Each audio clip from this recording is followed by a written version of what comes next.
والے ہیں۔ نبی پاک علیہ السلام کا نام آسمانوں پہ احمد ہے، زمین پہ محمد ہے۔ اور جناب عبد المطلب سے پوچھا کہ آپ نے اپنے پوتے کا نام محمد صلی اللہ علیہ وسلم کیوں رکھا؟ تو فرمانے لگے اردت ان یحمدہ اللہ فی السماء ویحمدہ الناس فی الارض، میں نے پوتے کا نام محمد صلی اللہ علیہ وسلم اس لیے رکھا، آسمانوں پہ خدا تعریفیں کرے گا، زمین پہ خدا کی خدائی مصطفیٰ کی نعتیں پڑھیں گے۔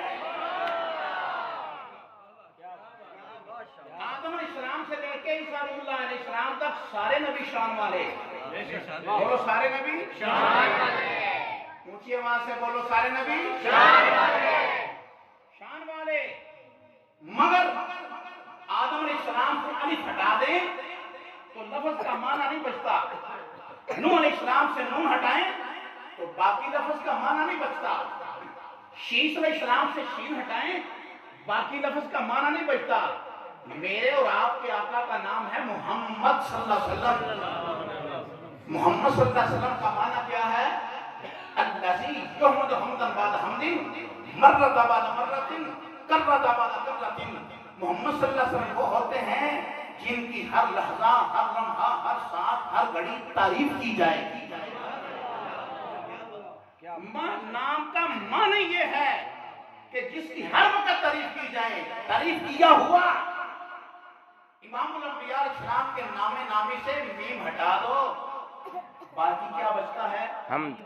حمد، میم ہٹاؤ باقی کیا بچتا ہے؟ یار بولو نا، تھوڑی مہربانی بولو۔ حمد، حمد کا کیا معنی ہے؟ اب مولوی صاحب کی ضرورت ہے۔ حمد کا معنی ہے مجسمہ تعریف۔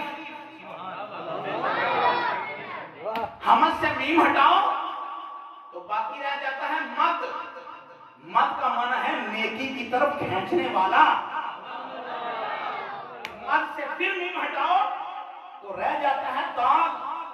دال کا معنی ہے الدال الی الخیر، بھلائی کے چاہنے والا۔ نام مصطفیٰ اول سے آخر کامل ہی کامل ہے۔ عیسیٰ علیہ السلام فرمانے لگے لوگوں خوشخبری ہو، میرے بعد احمد آنے والے ہیں، میرے بعد احمد آنے والے ہیں، میرے بعد احمد آنے والے ہیں، میرے بعد احمد آنے والے ہیں۔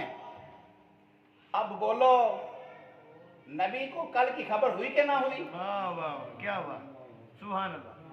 لوگ تمہاں پینڈا لے اور سیرہ لائی نے بولے کو نہیں۔